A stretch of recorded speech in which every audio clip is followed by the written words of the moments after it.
ભાજપના સાંસદ અને પૂર્વ સાંસદ વચ્ચે ઓફિસની જગ્યા માટે ખેંચતાણની ચર્ચા ગાજી છે. ઓફિસ મામલે સાંસદ મુકેશ દલાલે કલેક્ટરને લેખિત રજૂઆત કરતા કલેક્ટરની હાલત સુરી વચ્ચે સોપારી જેવી નોબત સામે આવી છે.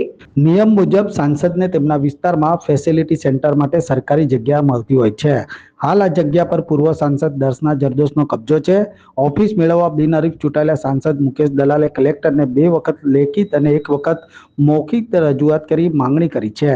કલેક્ટર દ્વારા પૂર્વ સાંસદ દર્શના જરદોશને ઓફિસ પરત કરવા વારંવાર પત્ર લખ્યા છે, પરંતુ દર્શના જરદોશ ઓફિસ ખાલી ન કરતા હોવાથી વિવાદ વકર્યો છે.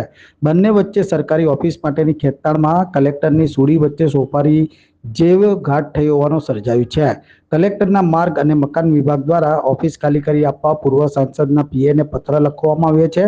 પત્રમાં ઉલ્લેખ કર્યો છે, પરંતુ હજુ કચેરીને સુપ્રત કરાઈ નથી. ત્યારે સાંસદ મુકેશ દલાલ દ્વારા વારંવાર જગ્યાની માંગણી માટે પત્ર લખાતો હોય આ જગ્યા તાત્કાલિક ખાલી કરી આપવા જણાવાયું હતું. સુરતના સાંસદ મુકેશ દલાલે જણાવ્યું કે 2 અરજીઓ કરી છે, છતાં હજી ફેસિલિટી સેન્ટરની જગ્યા ન મળતા પૂર્વ સાંસદ અને હાલના સાંસદ વચ્ચે વિવાદ ગજવા પામ્યો છે.